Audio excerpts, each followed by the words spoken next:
Perseverance is not a long race. It's many short races, one after the other. Walter Elliot. Let's jump into these charts. We see everything down but gold.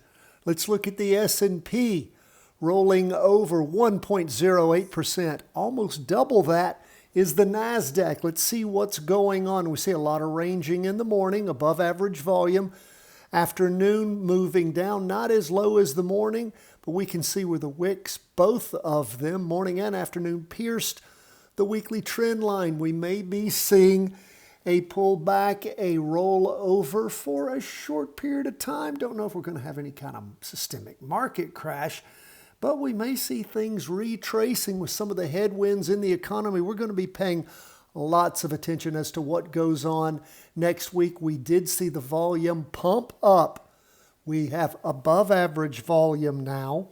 We have, again, a small green candle, not the telltale green spinning top, a red green spinning top. But again, we may be topping. We may see, again, with all this volume, things not moving up any higher. Now, as we look at what the high is for the week, we see that it is 689.25. Last week, it was 688.39. If we go over here to the most recent high, it was 689.70. So we actually didn't quite get that high, very close at 689.25.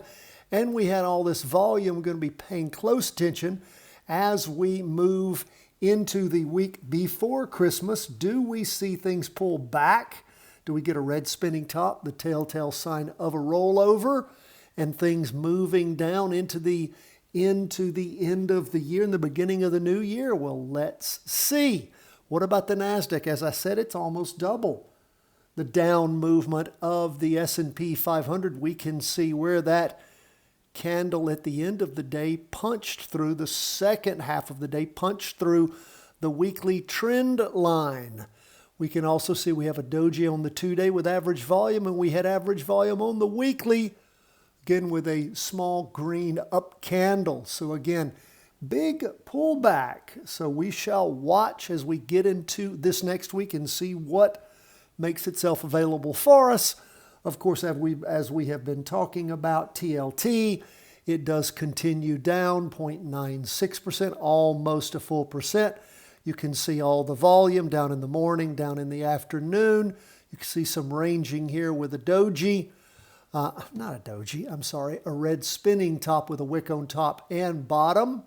And average volume the last 6 days now. So we'll continue to watch. And again, above average volume on the weekly. Look at all the volume we've seen on 20-year U.S. government bonds. So again, they are still down. We're still bearish on bonds. Gold, again, bullish on gold. We can see that it has popped up, nice green up candle for the week.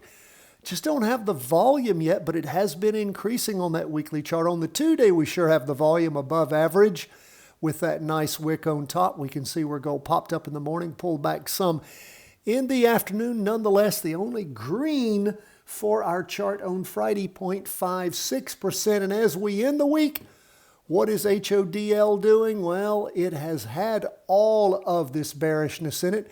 We had a little bit bigger green candle for the week, which has shrunk as it was down 1.62%. We have a red doji for the 2-day candle with average volume. A lot of volume in the morning, ranging around and then down in the afternoon.